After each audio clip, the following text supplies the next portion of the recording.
Hello મિત્રો, જય શ્રી કૃષ્ણ, જય Dwarkadhish. Welcome back to my new vlog મંથન એન્ડ સેજલાઈ વ્લોગ ચેનલમાં તમારા બધાનું હાર્દિક સ્વાગત છે. તો કેમ છો બધા? મજામાં? તો મિત્રો આજે છે ને હું તમારા બધાની સાથે એક મસ્ત મજાની રેસીપી છે સુકવણીની શેર કરીશ. તો આજે આપણે છે ને બનાવવાના છે સાબુદાણાના મુરખા. તો ના તો તમારે એને સંચામાં પાડવાની કોઈ ઝંઝટ વગર જ અને એકદમ અલગ રીતના ને એકદમ નવીન રીતના જ આજે આપણે છે એ સાબુદાણાના મુરખા છે એ બનાવીશું. તો એકદમ અલગ રીતે જ આજે આપણે છે એકદમ સોફ્ટ, એકદમ પોચા અને એકદમ સફેદ છે એ સાબુદાણાના આપણે મુરખા બનાવવાના છે. તો એના માટે મેં અહીંયા છે એ 1 કિલો જેટલા છે એ સાબુદાણા છે એને લઈ લીધા છે.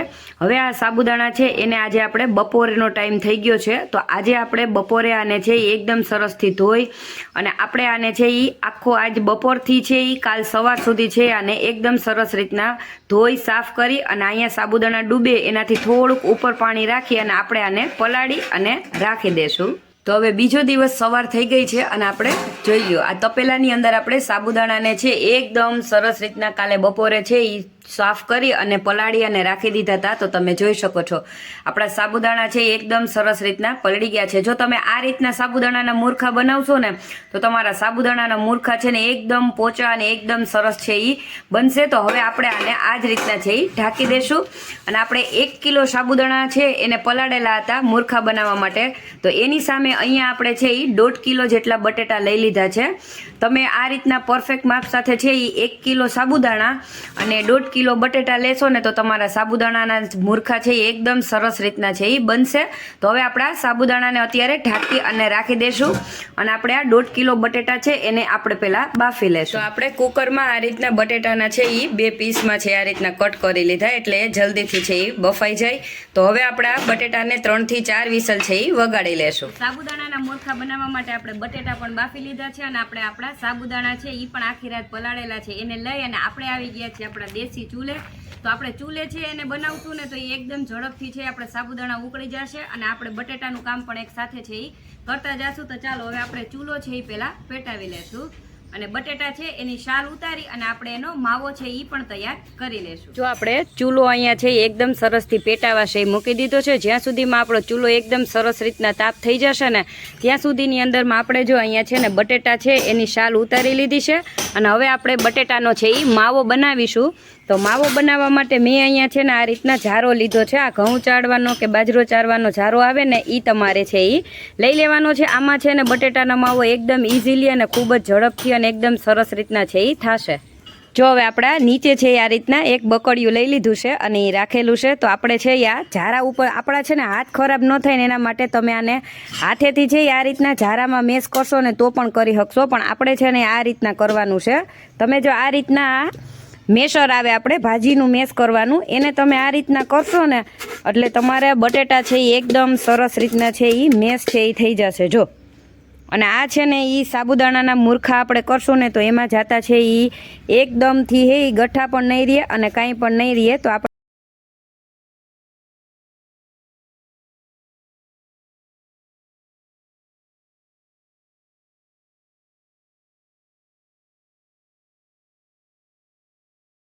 જો અહીંયા આપણો તાપ એકદમ સરસથી છે એ એકદમ સરસ પેટાવાઈ ગયો છે.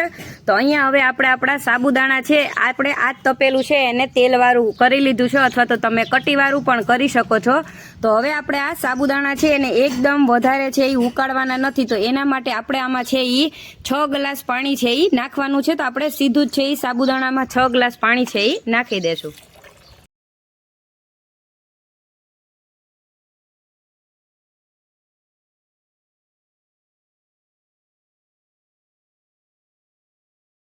તો આ રીતના આ 6 ગ્લાસ પાણી છે એ આપણું પરફેક્ટ માપ છે. અથવા તો તમારે છે ને સાબુદાણા ડૂબે અને એની ઉપર સેજ પાણી આવે ને એ રીતના સાબુદાણાનું પાણી લઈ લેવાનું છે.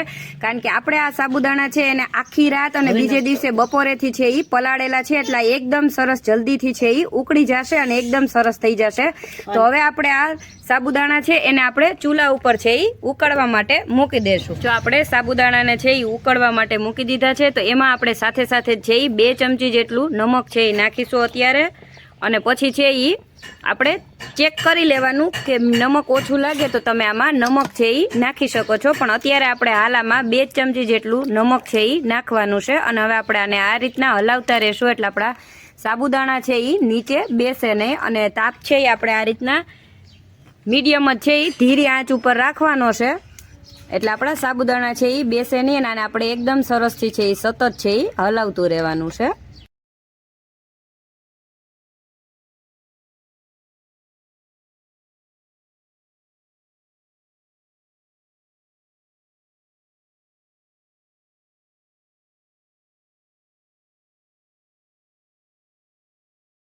જો આપણા સાબુદાણા એકદમ સરસ રીતના આપણા ચૂલે છે એ જલ્દીથી છે એ ઉકળી ગયા છે. તો હવે આપણે આ રીતના સાબુદાણા ઉકળી જાય ને એ પછી આપણે આમાં બટેટાનો કરેલો માવો છે એને આમાં નાખી દેવાનો છે. નીચે ઉતારીને છે ને બટેટાનો માવો નહીં નાખવાનો, નહીતર આપણા સાબુદાણાના મૂરખા છે એ એકદમ સરસ રીતના નથી બનતા. તો આ રીતના કરશો ને તો એકદમ સરસ રીતના પોચા બનશે અને માવો છે એ પણ સાબુદાણાની અંદર સરસથી છે એ ભળી જશે. તો હવે આપણે આને બધાઈને એકદમ સરસ રીતના મિક્સ પહેલાં છે એ કરી લેવાનું છે. અને આ સાબુદાણા છે ને એની અંદર આપણે કોઈ પણ જાતના છે એ મસાલા તીખા કે પછી આપણે કોઈ વસ્તુ છે એ નાખવાનું નથી. આપણે ફક્ત છે એ નમક જ નાખવાનું છે અને આપણે સાબુદાણા અને બટેટાના મૂરખા છે એ બનાવવાના છે. ના તો આપણે ધાણાભાજી તીખા કોઈ જ વસ્તુ નથી નાખવાના. સિમ્પલ રીતે જ આપણા 1 કિલો સાબુદાણાના મૂરખા છે એ બનાવવાના છે. તો જો આપણા બટેટા અને સાબુદાણા એકદમ સરસ રીતના છે એ મિક્સ થઈ ગયા છે અને આ રીતના જો આપણું આ સાબુદાણાના મૂરખા બનાવવા માટેનું સાબુદાણાનું બેટર છે એ બની જાય ને ત્યારે હવે આપણે આને ચૂલા ઉપરથી નીચે છે એ ઉતારી લઈશું. આપણે આ સાબુદાણાના મૂરખા બનાવવા માટેના સાબુદાણાને છે એ ચૂલેથી બટેટાને મિક્સ કરીને ઉતારી લીધું છે. હવે આ છે આપણું તપેલું તો એકદમ ગરમ છે, તો આપણે એને આ માવો બનાવેલો આ જે આપણું આ બકડિયું છે ને એની અંદર આપણે ઠલવી લેશું, જેથી છે એ એકદમ સરસ રીતના ને એકદમ જલ્દીથી છે એ ઠરી જાય ને એટલા માટે.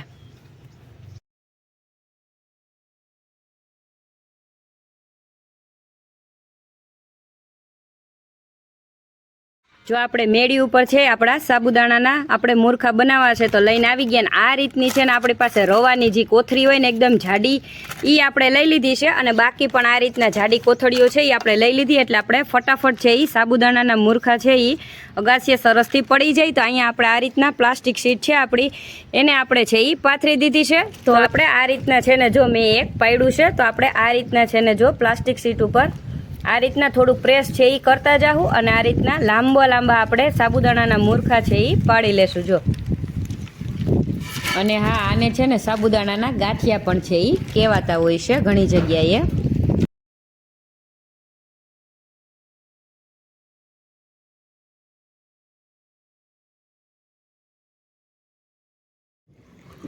આ રીતના કરવાથી આપણા સાબુદાણાના મૂરખા છે ને એકદમ ઝડપથી છે એ પડી જાય છે.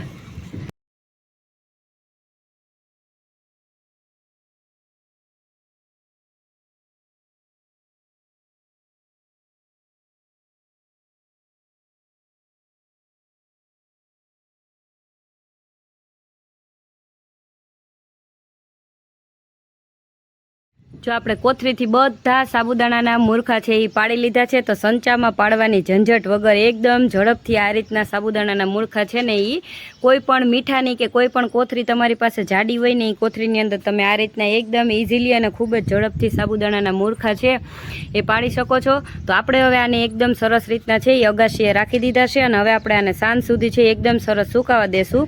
જો સાંજનો ટાઈમ થવા આવ્યો છે અને આપણા સાબુદાણા આજે છે ને તડકો થોડોક ઓછો હતો એટલે આપણા સાબુદાણા છે હજી પ્રોપરલી એકદમ સરસથી સુકાણા નથી, પણ આ રીતના જો હજી સુકાઈ ગયા છે આપણે એને આ રીતના ઉખેડી શકીએ ને એ રીતના. તો ઘણા લોકો આને સાબુદાણાના મૂરખા કહેતા હોય, ઘણા લોકો આને સાબુદાણાની સ્ટીક કહેતા હોય અથવા તો ઘણા જગ્યાએ સાબુદાણાની બટેટાની આને વેફર કહેતા હોય અને ઘણા લોકો આને છે એ સાબુદાણાના ગાંઠિયા પણ કહેતા હોય. તો આપણે જો આને આ રીતના ખાલી કરીએ ને તો એકદમ આસાનીથી છે આપણા સાબુદાણાના મૂરખા એટલે કે સાબુદાણાના ગાંઠિયા છે એ ઉખડી જાય છે. અને આ જો આખી સ્ટીક છે એ પણ આપણે આસાનીથી આ રીતના ઉખડી ગઈ છે. તો આપણે એને ખાલી આ રીતના ફેરવી જ લેશું. પછી આપણે હજી જો તડકો છે એટલે હજી આપણે આને રહેવા દેશું સાંજ સુધી, એટલે એકદમ સરસથી છે એ સુકાઈ જશે. પછી આપણે આને બીજે દિવસે કાલે તડકો ખવડાવી લેશું અને આખી રાત પંખા નીચે રાખશું ને તો એકદમ સરસ રીતના બધા આપણા સાબુદાણાના મૂરખા અથવા તો સાબુદાણાના ગાંઠિયા છે એ એકદમ સરસથી છે એ કાલ થશે ને ત્યાં પ્રોપરલી છે એ સરસથી સુકાઈ જશે. તો હવે આપણા બધા સાબુદાણાના ગાંઠિયા એટલે કે સાબુદાણાના મૂરખા છે એને આ રીતના આપણે ફેરવી લેશું. જો તો તૈયાર છે મિત્રો, સંચામાં આપણે એને બનાવવાની ઝંઝટ વગર જ આપણે સાબુદાણાના મૂરખા અથવા તો તમે એને સાબુદાણાની છે ઘણા ચકલી પણ કહેતા હોય, તો આપણે સાબુદાણાના ગાંઠિયા પણ કહેતા હોય. તો આપણા સુકાય અને એકદમ સરસ છે આપણે તડકો બીજે દિવસે ખવડાવી અને આપણે કમ્પ્લીટ આપણા સાબુદાણાના છે એ ગાંઠિયા એટલે કે સાબુદાણાના મૂરખા બની અને તૈયાર થઈ ગયા છે. અને અહીંયા આપણે છે એ તેલ ગરમ કરવા પણ મૂકી દીધું છે. તો આપણું તેલ એકદમ સરસ છે એ ગરમ થઈ ગયું છે. તો હું તમને સાબુદાણાના ગાંઠિયા એટલે કે સાબુદાણાના મૂરખા છે એને ફ્રાય કરીને પણ બતાવું કે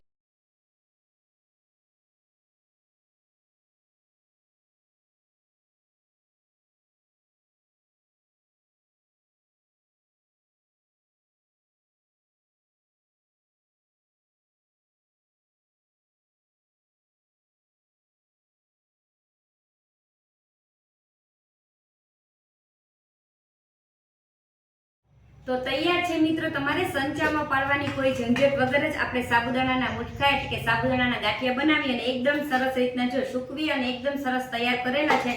તો પરફેક્ટ માપ સાથે આપણે છે એ સાબુદાણાના મુઠ્ઠા એકદમ સફેદ આ રીતના અને એકદમ સરસ જો એકદમ સરસ સોફ્ટ છે. આમ જો આમ કરવાથી તૂટી જાય ને એ રીતના એકદમ સોફ્ટ આપણે સાબુદાણાના ગાંઠિયા એટલે કે મૂરખા છે એ બનાવેલા છે.